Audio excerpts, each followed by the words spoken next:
마태복음 5장 1절부터 12절까지 하나님 말씀을 제가 읽어드립니다.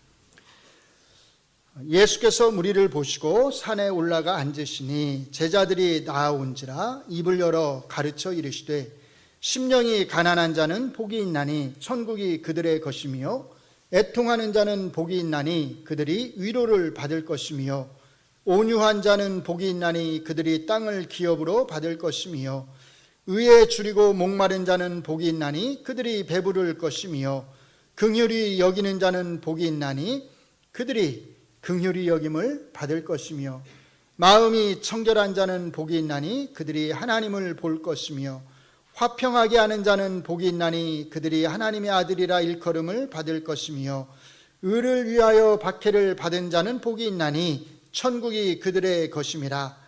나로 말미암아 너희를 욕하고 박해하고 거짓으로 너희를 거슬러 모든 악한 말을 할 때에는 너희에게 복이 있나니 기뻐하고 즐거워하라. 하늘에서 너희의 상이 큼이라. 너희 전에 있던 선지자들도 이같이 박해하였느니라. 아멘. 하나님께서 이 말씀을 통하여서 우리에게 하나님의 선하신 뜻을 드러내 주시기를 바랍니다. 2025년도 새해 첫 주일 예배 자리에 함께 하신 우리 성도님들에게 하나님이 주시는 은혜와 복이 있기를 축원합니다. 오늘 설교 제목 뭐죠? 복 받으세요. 복 받으시기 바랍니다. 근데 여러분이 원하는 복이 아닐지도 모릅니다. 제가 복 받기를 원하는 것은 천국의 복입니다. 여러분이 원하시는 거였나요? 예, 우리가 사실 흔히 이제 새해를 맞이해서 새해 복 많이 받으세요 그러면 여기 말하는 복하고는 사실 전 이제 다른 개념으로 우리가 복을 받으라고 이야기를 하는 거죠. 저는 이제 그런 복을 말하는 게 아니고 여러분들이 천국의 복을 받기를 간절히 바랍니다. 천국의 복, 그게 뭘까요? 천국의 복 이렇게만 말하면 천국에서 받는 복 이런 의미로 들리잖아요. 근데 그게 아니라 천국의 복이란 천국에서 받는 복을 말하는 게 아니라 천국을 소유하는 복을 말합니다. 천국을 갖는 복. 사실 이런 의미에서 우리는 적어도 이 자리에 나오신 우리 성도님들은 외적으로는 여러분들이 하나님을 예배하기 위해서 이 자리에 나오신 거니까 외적으로는 모두가 다 사실 이 복을 이미 받은 분들입니다. 그런데 사실 그보다 더 중요한 것은 천국의 복을 받았다라고 하는 말은 이게 더 중요한 건데요. 오늘 본문에 나오는 오늘 예수님이 말씀하시는 이 8가지 삶의 방식으로 사는 것, 그게 사실은 천국의 복을 받는 것입니다. 그러니까 심령이 가난한 자, 애통하는 자, 온유한 자, 의에 줄이고 목마른 자, 긍휼히 여기는 자, 마음이 청결한 자, 화평하게 하는 자, 의를 위하여 박해를 받는 자로 사는 것, 그것이 천국의 복을 받은 자로 사는 것이다 라는 뜻이에요. 그래도 이 복을 받기를 원하시나요? 저는 우리 성도님들에게 묻고 싶습니다. 정말로 이런 식으로 사는 복을 받은 자로 살기를 원하시나요? 우리는 이 질문 앞에서 정말로 정직하게 진실하게 답을 해야 합니다. 왜냐하면 성경이 복이라고 말할 때 성경은 항상 우리에게 이 복을 말하는 것이거든요. 적어도 예수님과 사도들이 말한 복은 이 복 위에 다른 복이 없습니다. 저는 우리 성도님들이 올 한 해 이 천국의 복을 누리는 삶을 살기를 원합니다. 우리가 정말 이렇게 살 수만 있다면 얼마나 좋을까요? 우리가 정말 이렇게 살 수만 있다면 올 한 해 우리 동작중앙교회의 모습은 정말 아름다운 모습이 될 것입니다. 그리고 정말로 하나님이 기뻐하시는 교회 공동체의 모습, 하나님의 영광을 드러내는 그런 교회 공동체의 모습이 될 것입니다. 그렇게 되기를 간절히 바랍니다. 이런 바람, 이런 소망을 담아서 앞으로 몇 번에 걸쳐서 제가 이 본문의 말씀을 조금 구체적으로 살펴보려고 합니다. 이 산상수훈이 천국에 대한 말씀, 천국 백성의 삶에 대한 말씀이다라고 하는 것은 제가 여러 번 강조해서 말씀을 드렸습니다. 예수님은 왜 이렇게 길게 7장, 8장, 9장 무려 3장에 걸쳐서 이렇게 천국에 대해서 길게 말씀을 하시는 걸까요? 그것은 다른 이유가 있는 것이 아니라 예수님이 가르치신 이 복음의 핵심이 천국 복음이기 때문입니다. 그래서 여러분들이 조금 위에 4장 23절을 보시면 마태복음의 저자는 예수님이 갈릴리에 두루 다니시면서 행하신 일을 크게 세 가지로 요약합니다. 4장 23절을 같이 읽습니다. 시작. 예수께서 온 갈릴리에 두루 다니사 그들의 회당에서 가르치시며 천국 복음을 전파하시며 백성 중에 모든 병과 모든 약한 것을 고치시니. 자, 세 가지로 요약을 해요. 첫째가 뭐죠? 그들의 회당에서 가르치셨다.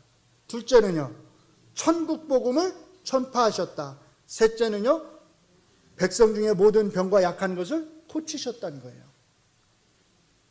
여기 잘 보시면 예수님이 전파하신 복음을 마태복음의 저자는 한 단어로 뭐라고 요약해요? 천국 복음, 이렇게 말해요. 천국 복음.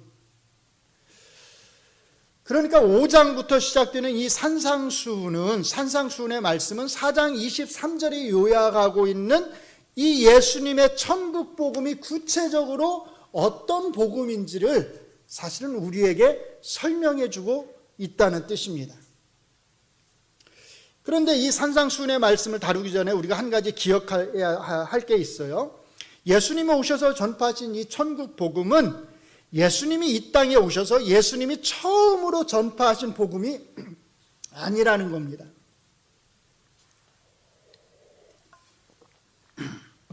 자, 이것이 매우 중요합니다. 예수님이 처음으로 전파하신 복음이 아니에요. 그 말은 다른 누군가가 이미 그 전에 이 천국 복음을 전했다는 거예요. 누굴까요? 누구죠? 제일 먼저 떠오르는 이름은 세례 요한일 거예요. 그렇죠? 회개하라, 천국이 가까웠다. 근데 사실 세례 요한도 천국 복음을 전한 첫 번째 사람은 아닙니다. 그 전에 이 천국 복음을 전한 사람들이 있어요. 천국 복음 누가 전했을까요? 천국 복음 그러면 좀 어색하게 들릴지 모르겠는데 하나님의 나라, 하나님의 왕국에 대한 복음을 그 전에 전한 사람들이 있어요. 그게 누구예요? 구약의 선지자들입니다. 이것을 잘 기억하셔야 돼요.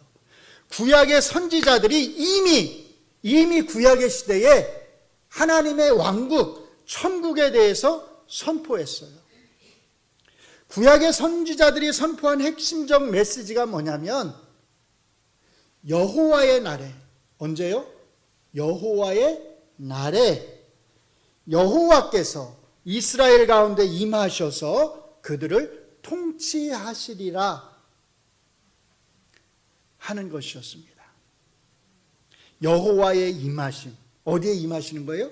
이 땅에, 이스라엘이라고 하는 땅에 임하시는 것. 그래서 그들을 통치하시리라고 하는 것. 이것이 선지자들이 전한 메시지의 중요한 핵심이었어요.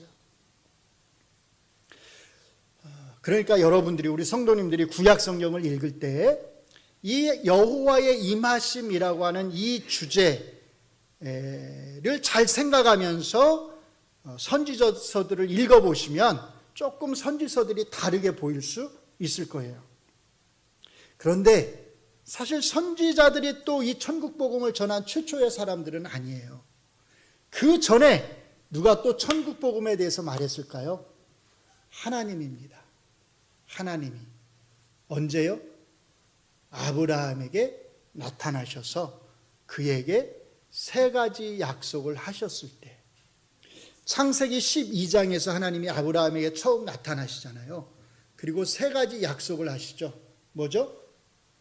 후손, 많은 후손, 땅, 너로 인해서 모든 민족이 받는 복을 말씀하시잖아요. 사실은 우리가 이제 거기 나오는, 우리가 창세기를 다루었잖아요. 창세기 12장에서 하나님이 약속하신 이 세 가지 약속이 사실은 천국, 하나님의 왕국과 관련이 있다고 하는 것을 제가 설명하다가 이 천국에 대한 약속이 예수님을 통해서 이루어졌다는 것을 여러분들에게 설명하려고 이 마태복음으로 제가 이제 넘어왔거든요. 그래 아직 넘어가지 못하고 있는 거예요. 언젠가 넘어갈 날이 있을 거예요. 중요한 건 하나님이 아브라함에게 하신 그 세 가지 약속 안에 뭐에 대한 약속이 있어요? 천국에 대한 약속이 있다는 거예요. 근데 또 이게 다가 아니에요. 그 이전에 천국에 대한 말씀이 또 나옵니다. 어디서 나올까요? 에덴에 대한 말씀입니다. 에덴에서예요. 에덴은 하나님이 아담을 대리왕으로 세우셔서 통치하시는 천국의 모델입니다. 자, 이렇게 놓고 보시면 사실은 구약 성경 전체가 뭐에 대한 이야기예요? 천국에 대한 이야기예요. 하나님의 왕국에 대한 이야기란 뜻이에요. 그러니까 잘 기억하셔야 됩니다. 천국이라고 하는 이 주제는 신약 성경만의 주제가 아니라는 거예요. 예수님이 처음으로 천국에 대해서 말씀하신 게 아니라는 거예요. 구약 성경과 신약 성경 이 전체를 관통하고 있는 가장 중요한 하나의 주제가 뭐냐면 천국이라는 거예요.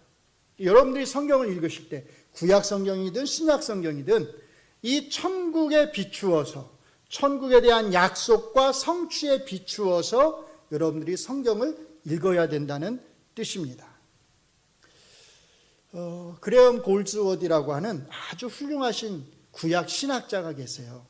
이분이 쓰신 책 중에 복음과 천국이라는 책이 있습니다. 복음과 뭐라고요? 천국. 괜찮으세요? 천국자가 들어가면 뭔가 좀 이단적인 것 같고 좀 그런 느낌이 사실 들잖아요. 원래 제목은 뭐냐면 복음과 하나님 나라, 복음과 하나님의 왕국이에요. 이게 이제 우리한테 더 편하게 들리는데 사실은 하나님의 왕국과 천국이 같은 뜻이잖아요. 근데 복음과 하나님의 나라라고 표현했을 때와 복음과 천국 표현하면 뭔가 이게 다른 느낌이 든단 말이에요. 그래서 제가 일부러 복음과 천국이라고 말씀드린 거예요. 여러분들의 귀에 이 천국이 조금 이게 익숙해질 수 있도록, 이게 특별한 게 아니구나, 하나님의 나라란 뜻이구나라고 하는 것을 여러분들이 익숙해질 수 있도록 하기 위해서 제가 하나님의 나라, 하나님의 왕국을 항상 가능하면 천국으로 바꿔서 표현을 하겠습니다. 여러분들이 이해하고 들어주셨으면 좋겠어요. 자, 이 그레엄 골즈워드 교수님이 복음과 천국이라고 하는 이 책에서 성경에 나타나 있는 천국에 대해서 정리를 해주신 게 있어요. 표로 정리를 해주셨어요. 이렇게 정리하셨습니다. 자, 이 표를 보시면 성경에 계시던 천국 이렇게 돼 있죠. 그 다음에 제일 위에 수립된 천국의 패턴 해가지고 뭐가 있어요? 에덴 이렇게 나와 있습니다. 그러니까 이 에덴 동사는 뭐냐면 이 땅에 세워진, 수립되었다 그 말은 이 땅에 세워졌다는 거예요. 이 땅에 세워진 천국의 패턴을 우리에게 보여준다는 거예요. 그 다음에 타락이 일어납니다. 이 타락으로 인해서 에덴 동산에 세워졌던 그 천국이 깨어지게 되는 거죠. 그 천국의 패턴이 깨어지는 거예요. 그래서 하나님이 누굴 부르시는 거예요? 아브라함을 부르시는 거예요. 아브라함을 택하셔서 그에게 큰 민족을 이루게 하고 내가 땅을 주겠다라고 말씀하시는 거예요. 그리고 그렇게 말씀하시잖아요. 내가 그들의, 너의 후손들의 별과 같이 모래같이 많은 그 후손들에게 내가 그들의 하나님이 되겠다. 그리고 그들은 나의 백성이 되도록 해주겠다. 이 말씀이 뭘 뜻하는 거냐면 내가 왕으로 그들을 통치하겠다. 다스리겠다. 내가 이스라엘을 천국으로 만들겠다라고 말씀을 하시는 거예요. 그래서 아브라함에게 하신 이 약속을 뭐라고 표현한 거냐면 약속된 천국 이렇게 표현을 한 거예요. 이스라엘이라고 하는 이 한 민족을 통해서 하나님이 통치하시는 천국의 모습을 가장 잘 드러내준 시대가 어느 시대냐면 다윗 왕의 시대와 솔로몬 왕의 시대입니다. 그래서 이 다윗과 솔로몬 왕이 다스린 이 시대를 그림자로서의 천국 이렇게 표현을 한 거예요. 그림자는 진짜의 모습을 보여주기는 하죠. 그러나 진짜의 아니에요. 진짜는 또 아니죠. 진짜의 모습을 보여주지만 진짜는 또 아니란 말이에요. 자, 그러니까 다윗과 솔로몬이 보여준 이 천국은 진짜의 모습을 보여주긴 하지만 그 진짜를 있는 그대로 다 보여주는 것은 아니에요. 그래서 결국 어떻게 되는 거예요? 그래서 망하게 되는 거잖아요. 멸망하게 되잖아요. 북이스라엘과 남유다의 멸망이 보여주는 것이 뭐냐면 이게 중요합니다. 인간 왕의 한계를 보여주는 거예요. 인간 왕의 통치의 한계를 보여주는 거예요. 인간 왕은 그가 다윗 왕처럼 아무리 선하다 할지라도, 그가 다윗 왕처럼 아무리 정의와 공의로 왕국을 통치한다 할지라도, 그가 솔로몬 왕처럼 아무리 지혜로운 왕이라 할지라도 그 인간 왕에게는 뭐가 있다? 한계가 있다는 거예요. 한계가 있다. 그래서 북이스라엘과 남유다의 선지자들이 이제 인간 왕이 통치하는 왕국이 아니라 하나님이 오셔서 통치하시는 왕국, 천국에 대해서 선포하게 되는 겁니다. 하나님이 너희를 직접 통치하시리라고 선언하는 거예요. 그래서 인간 왕 대신에 하나님이 자기들 가운데 오셔서 통치해 주시기를 이제 이스라엘 백성들은 간절히 소망하게 됩니다. 이 소망, 하나님이 우리 가운데 임하셔서 우리를 통치해 주소서라고 하는 이 소망이 아주 커진 시대, 극대화된 시대가 언제냐면 포로기 시대예요. 왜? 나라가 없잖아요. 그래서 이제 왕도 없잖아요. 그러니까 이들이 바랄 수 있는 건 뭐냐면 선지자들이 선포했던 그 하나님이 오셔서 우리를 통치해 주시기를 간절히 소망을 했던 것입니다. 바로 포로기 시대에 이 소망이 점점점 커졌어요. 그래서 이들은 포로에서 자기들이 돌아오게 되면 이 소망이 이루어질 것이다라는 기대를 갖게 됩니다. 그런데 포로에서 돌아왔는데도 불구하고 사실 이스라엘 사람들에게는 변한 게 아무것도 없었습니다. 여전히 이방 나라들의 통치를 받으면서 그들은 힘겹게 살아가야 했잖아요. 그래서 포로기 시대뿐만 아니라 포로에서 돌아온 이후에도 이 소망, 하나님이 이 땅에 오셔서 우리를 통치해 주시리라고 하는 이 소망이 이스라엘 백성들 가운데서는, 이스라엘 사람들 가운데서는 계속해서 자라나게 되는 겁니다. 누가 오셨을 때까지 이 소망이 자라난 거예요? 예수님이 이 땅에 오셨을 때까지 사람들은 이 소망을 가지고 있었던 거예요. 그래서 재미있는 사실이 하나 있어요. 세례 요한이 와가지고 천국이 가까웠다고 말하고 예수님이 오셔서 또 천국이 가까웠다고 선포하셨잖아요. 근데 그 어느 누구도 세례 요한에게 가서 또는 예수님에게 가서 아니 당신이 선포하는 그 천국이 뭡니까? 이렇게 묻지를 않았다는 거예요. 왜 묻지 않았을까요? 이들은 천국이 뭔지를 알고 있었거든요. 세례 요한과 예수님이 선포하는 천국이 자기들이 소망하던 것과 연결되어 있는 천국에 대한 선포라고 하는 것을 알고 있었거든요. 그래서 굳이 당신이 선포하는 천국이 뭡니까? 라고 물을 필요가 없었다는 거예요. 사도행전 1장에 보시면 제자들이 하늘로 올리워 가시려고 하는 예수님과 함께 모였을 때 예수님에게 이렇게 질문을 합니다. 주께서 이스라엘 나라를 회복하심이 이때입니까? 근데 더 정확하게 번역하면 이렇게 돼요. 주께서 그러니까 이스라엘이라고 하는 땅에 그 나라를, 그 왕국을 회복하실 때가, 다시 세우실 때가 이때입니까? 지금입니까? 이 질문이거든요. 그러면 이스라엘이라고 하는 이 땅에 세우려고 하는 그 나라는 어떤 나라겠어요? 누가 왕인 나라? 다시 인간이 왕인 나라요? 그게 아니라 자기들이 소망하던 대로 하나님이 오셔서 하나님이 왕으로 통치하시는 그 나라, 그 나라를 세우실 때가 지금입니까? 이렇게 질문을 하는 거예요.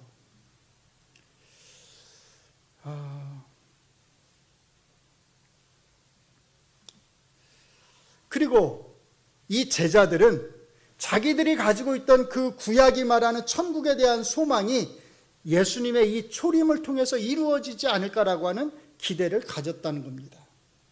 자, 정리를 해드리면 제가 오늘 여러분에게 일단 기본적으로 이 산상수훈 이 말씀을 이해하기 위해서 가르쳐드리고 싶은 메시지가 이거예요. 두 가지입니다. 첫째, 같이 읽습니다.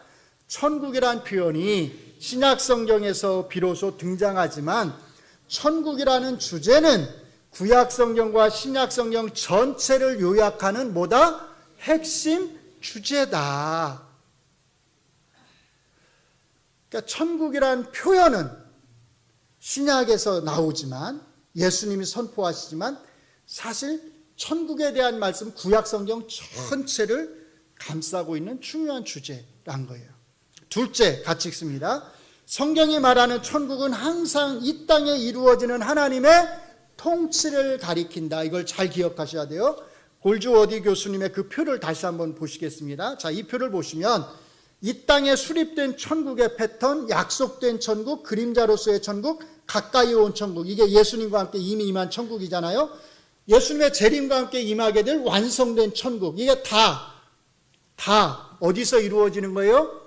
이 땅에서 이루어지는 역사 속에서의 하나님의 통치를 가리킨다라는 거예요. 그러니까 우리가 성경이 말하는 천국을 바르게 이해하려면 항상 이 두 가지를 잘 기억하셔야 합니다. 예수님이 오늘 본문에서 말씀하시는 천국도 이 두 가지를 배경으로 하시는 거예요. 천국에 대한 이런 이해에 우리의 구원과 관련된 아주 중요한 함축이 있습니다. 아주 기본적인 함축이에요. 우리가 왜 예수님을 믿을까 하는 겁니다. 여러분은 왜 예수님을 믿나요? 우리가 이렇게 질문을 던지면 거의 습관적으로 우리의 입술에 이제 붙어 있는 답이 뭐라고 그랬죠? 죽어서 천국 가려고. 그런데 죽어서 천국 가요, 안 가요? 예, 안 갑니다. 대답을 안 하시네요. 아직도 가고 싶으신 분들이 있으신가 봐요. 천국에 안 가세요. 어디 간다고요? 하늘에 가십니다. 힘드셔도, 이게 바꾸기가 쉽지 않을 거예요. 힘드셔도 자꾸 바꾸셔야 합니다. 여러분들이 일부러 의식적으로 자꾸 바꾸지 않으면 이게 바뀌지 않아요. 사람들이 이것을 바꾸지 않고 자꾸 죽어서 천국 간다고 하니까 요즘 어떤 표현까지 생겨났냐면 이런 표현까지 생겨났어요. 이거 보시면 고 한경신 선교사 천국 환송 예배 이렇게 나와 있는데 이게 어디서 가져온 거냐면 우리 합신 신문, 기독교 개혁 신보라고 하는 신문이 있어요. 가장 최근에 나온 2024년 12월 18일자 3면에 나온 광고입니다.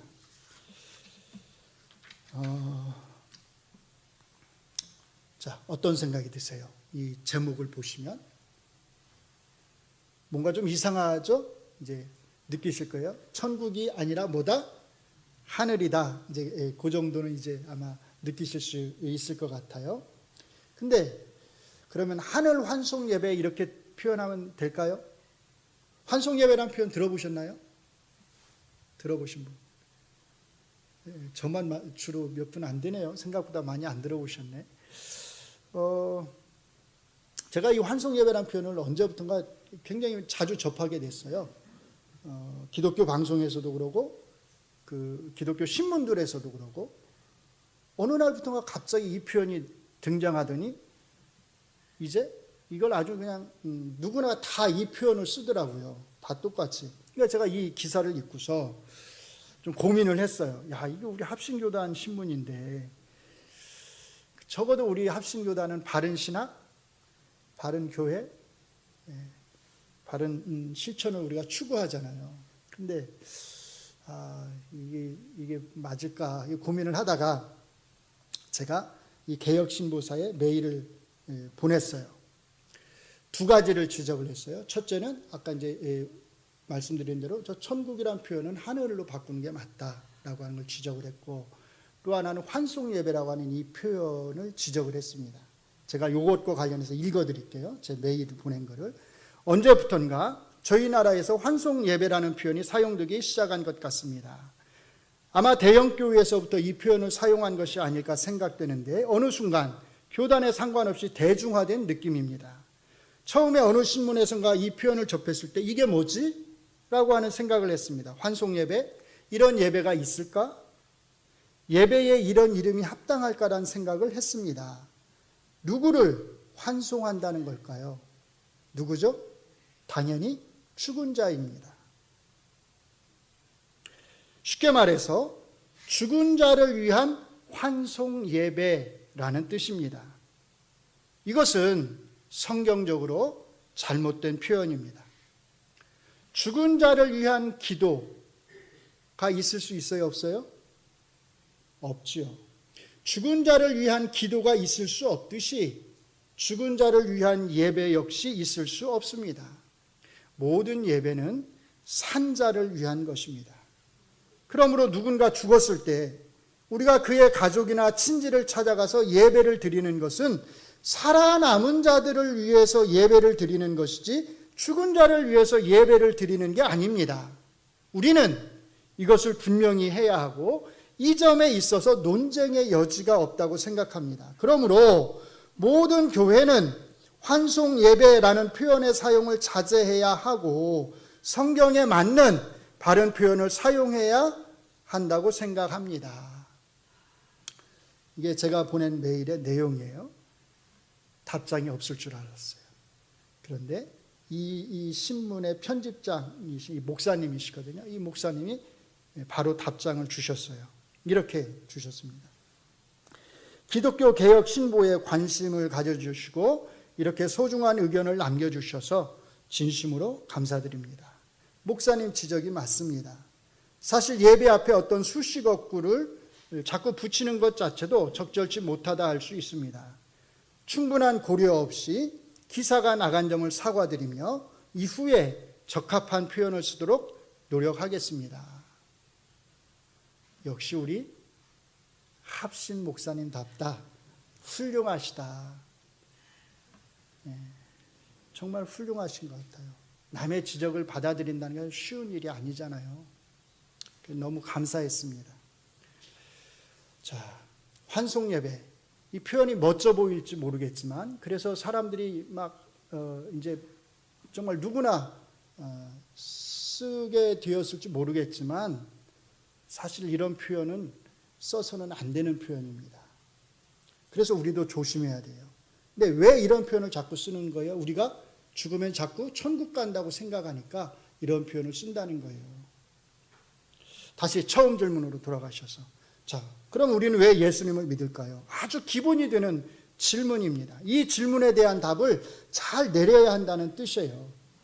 그럼 천국을 하늘로 바꿔서 죽어서 하늘 가기 위해서 이렇게 대답하면 될까요? 물론 우리는 죽어서 하늘 간다는 건 맞는 말이에요.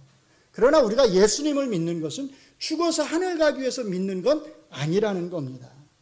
말은 맞지만, 죽어서 하늘 가는 건 맞지만, 우리가 예수님을 믿는 것은 죽어서 하늘 가기 위해서가 아니라 하늘에 갈 거라고 하는 그 소망을 가지고, 그 소망을 붙들고 우리가 이 땅에서 하나님의 백성으로 하나님의 통치를 받으면서 여기서 그리스도인으로 살아가기 위해서 우리가 예수님을 믿는 것이다라는 거예요.